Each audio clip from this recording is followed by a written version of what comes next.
thought was to just a little bit.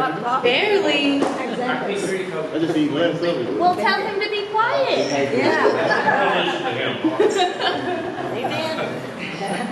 All right. Well, welcome everybody. Welcome to our last San Jacinto River Coalition meeting of the year. My name is Rachel Jordan. I'm the Assistant Director of Texas Health and Environment Alliance, and I'm going to be giving you guys updates today. For those of you that don't know who we are, we're a 501c3 nonprofit, and we use grassroots organizing, strategic science, and media exposure to accomplish our mission. And our mission is to protect public health and the environment by engaging, educating, and empowering communities to advocate effectively for the cleanup of historical contamination. I'm going to play a short video real quick for you guys from our founder. Good evening, everyone. I am so excited for you all to share a nice holiday meal together and to hear the latest updates on the San Jacinto River Waste Pit Superfund site. The San Jacinto River Coalition was formed over 10 years ago, and some of its original supporters are in the room tonight. I am so sad that I can't be there. This has been one of our biggest years of accomplishments and all of the progress at the southern site and the cleanup that you're going to hear more about tonight from Rachel. I hope you all enjoy this evening, this time together, and again, I'm so sorry that I cannot be there. I have a family matter that I have to tend to at the last minute, but I wish you all a happy holiday season, and I look forward to seeing you all in the future. All right, so like Jackie said, I'm just going to be giving you guys some brief updates on the San Jacinto River Waste Pit Superfund site. If you are unfamiliar with the site, it is made up of two impoundments, the northern impoundment, which is highlighted here in red, and the southern impoundment, which is highlighted there in yellow, and it's located where the San Jacinto River crosses I-10, or where I-10 crosses the San Jacinto River. So the Superfund process is normally a process that can take upwards of 30 years to complete. This site was listed as a Superfund site in 2008, and we are currently in the remedial design phase for the northern impoundment, and we're in the remedial action phase for the southern impoundment. So as you can see by the Superfund snake graphic we have up here, we're getting pretty close to the end, which is really exciting. I'm going to start with the updates for the southern pit, because that's what I have more to tell you guys about, honestly. It's pretty great, the progress that's been made. As you guys know, the construction started in November of last year, and the actual waste removal started in February of this year.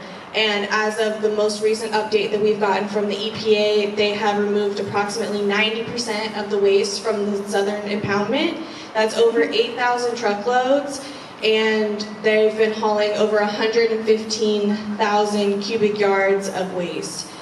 They are still scheduled to complete all of the remediation for the southern impoundment by the end of July next year. The most recent changes that have happened and been completed on site has been the water treatment system being moved from the southern tip of the peninsula to the northern portion of the southern impoundment to make room for them to be able to start pulling that waste out of the southern portion of the southern impoundment. They have also completed the steel sheet pile bulkhead installation on the very southern tip of the peninsula. That added 260 linear feet of steel sheet pile directly adjacent to the river, and it's going to allow for remediation in the dry. So they're not going to have to worry about interference from the water or the waterway. And as soon as the remediation for this site is done, they will be removing that bulkhead installation as well.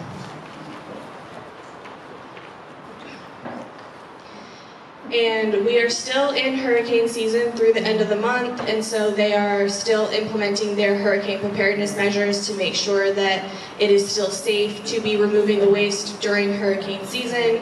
So they're closely monitoring the river levels, and they're monitoring weather predictions and making sure that if there's any storms that they're preparing for those adequately. That means that they're minimizing open excavation areas and minimizing stockpiled waste, so they're continuing to take the waste off-site as soon as they pull it out. And they will continue this through the end of hurricane season, and then start it again next hurricane season if they're still in the remedial action phase. So now for the northern waste pit. Y'all might be asking what's taking so long, because we've been sitting in the 90% design phase for a little while now. So I'm going to give you guys the most recent updates that we've gotten from the EPA on what's been going on. Yes? Where are they taking the waste? So they're taking the waste. There's two facilities that they're taking it to. One is Seabreeze out in Beaumont, and the other one is Republic. Is that right? In Angleton. So. And what are they doing with it? Sorry. They're putting the waste into a Class 2 non-hazardous waste landfill. So it's a. So they're reburying it. They're putting it into a place that's more adequately able to contain that kind of waste, and so it's not just sitting in the river like it is currently. So they're not treating it before they put it back in the ground? No, they're not. Wow, they sell it to the neighborhoods being built, and they build the houses on it, the new houses on it. That's what they do. Exactly. So when we met back in August, some of the updates that we gave you then was that the EPA and the responsible parties were stuck in negotiations over hiring a third-party contractor to review that 90% remedial design. And our opinion was that the EPA needed to step up their game and basically take over the site and make sure that the cleanup actually was completed and getting it actually started. In September, we received a major announcement from the EPA that they had halted negotiations with the responsible parties because it became clear that the negotiations were only delaying the process more. And so they decided that they needed to take a different approach. So they were having issues agreeing on a variety of items. Initially, first of all, the responsible parties felt that the conflict of interest agreement that the EPA was requiring was too strict. And so they were having problems finding a third-party contractor that they didn't have conflicts of interest with that they wanted to use. And then the responsible parties used the EPA's request as an opportunity to go back to the drawing board for the remedy, and they misrepresented the objectives laid out by the agency. In short, that really just means that the responsible parties took this opportunity to question the feasibility of removing the waste fully. They are still wanting to cap the waste at this site, and the EPA does not agree with that. So this is what the EPA said at the end of their letter. They said, for the reasons stated in this letter and the attached detailed response, EPA withdraws its December 8th, 2022 proposal to respondents to conduct and finance an independent third-party technical review of the remedial design. The EPA will determine its next steps for the remedial design and inform the respondents accordingly. I know that's really wordy, typical that comes from the EPA, but what this really means is that the EPA is standing firm on their decision to enforce the record of decision and fully remove the waste from the northern waste pit. And it's the only acceptable option. They are not even considering capping the waste as the responsible parties would like for the EPA to consider. So currently the EPA cannot take over the site legally. They are waiting because they have to give feedback on the 90% remedial design to the responsible parties before they can really go any further. So the remedial design, the 90% remedial design that was submitted to the EPA in the summer of last year, the EPA is now working on a response to the responsible parties. And once they get their feedback, that's when the responsible parties will get to respond again to that feedback to the EPA, fixing pieces of the remedial design that the EPA does not agree with, and then if the responsible parties do not want to respond to this satisfactorily to the EPA, then the EPA has the authority to take over the entire process and get the cleanup moving at this site. And Rachel, what's the timeline on that? I believe that the EPA had 30 to 90 days to respond with comments, and then the responsible parties have a period of time to respond back. So I'm not 100% sure on the timeline, but we can see if we can find that out from the EPA. But when will this take place that they respond? So, Is that happening now? I'm sorry? Is that happening now? I believe the EPA is currently working on their feedback to the responsible parties, and once the responsible parties get that, then they have a chance to respond back. So it'll still probably be at least a few months working through that process. So hopefully they get that done sooner rather than later. Yes. So let's say then it ends up with EPA doing it all. They'll still, the finance of it still comes from the responsible party, right? Yes, so if the EPA does take over the site, basically what they do is they would pay for everything and then they bill the responsible parties for the cleanup that they did. So if the EPA takes over, they would be in control of everything at that point and just sending a bill to the responsible parties for what they should have done. So what's next? Like I said, we're just awaiting that update from the EPA on the northern pit to see kind of what the next steps are and whether or not they're going to take over the site. And then at the southern waste pit, we're waiting for that complete removal, which will be finished by the end of July of next year. If you would like to help us continue helping communities like the San Jacinto River Coalition communities, you can sign up for our newsletter to stay up to date. We had a really great one that went out today, has links to current events that we have going on, as well as some blogs and other information about sites around Houston and Harris County. You can always donate to Thea. You can join our roundtable discussion that we're having on December 1st. More details to come, so it's another reason you should sign up for our newsletter is you'll get information like that as one of our events. We have a toxicologist from another organization that worked on Love Canal, and he's coming to town from DC to talk to some of our communities about how these types of sites and historical contamination can affect your health and the health of the community. And last but not least, I would love to say a quick thank you to Thea's team. We have our community coordinator, Christy, who y'all probably got a phone call from inviting you here today. And then our amazing office manager, Tracy, over there, and we couldn't have done this without her. So thank you to our Thea team for all the hard work that you've put in this year. And with all of the progress that's been made on this site, it's been really amazing. So again, if you would like to donate to our cause, this is a QR code on the screen that takes you to our donation page, and we also have a donation box sitting on the table over there, and one of our community members would like to say something as well. I want an electric bicycle for Christmas. About donating.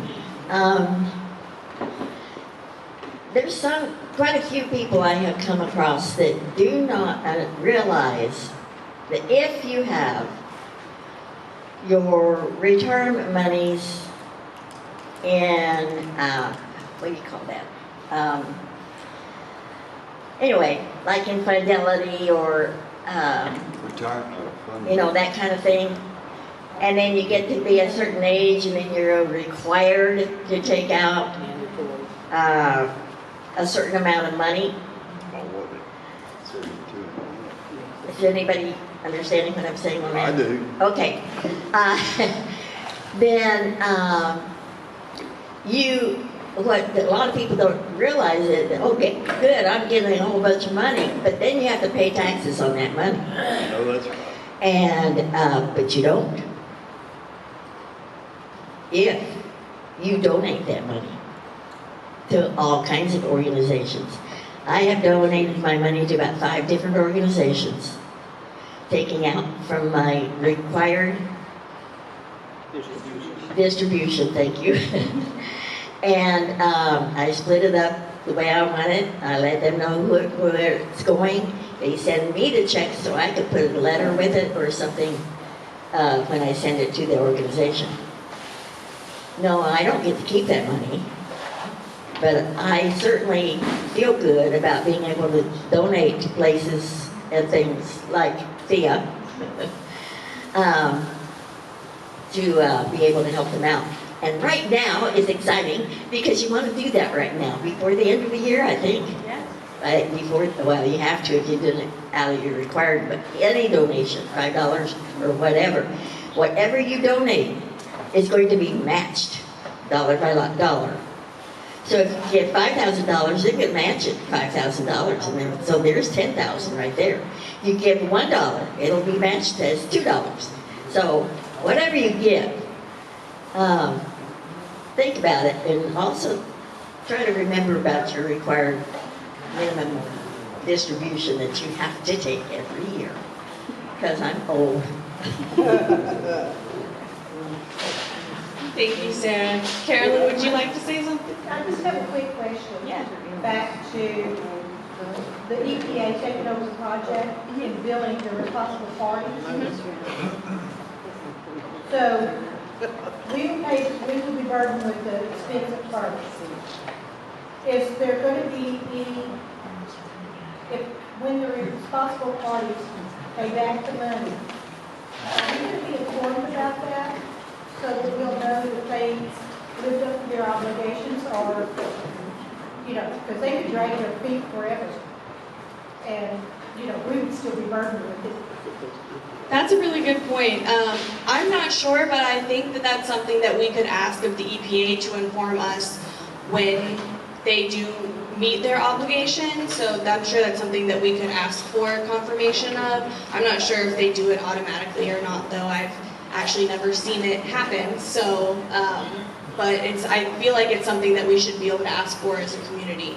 Well, to me, it seems to me like they drug their feet this long, and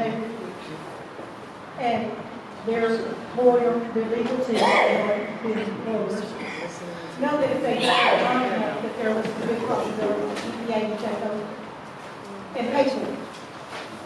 And then if they didn't live up to their obligation, then, they were all scot-free, or somewhat scot-free. If they're never forced to pay it back, and if we're not notified of it, we never know. We think, they got billed back. So the record of decision, I believe, is the legal requirement that states that they have to pay for it. So if they didn't, or if they refused, the EPA could take them back to court and say, you have to pay this, and then it would be a judgment. And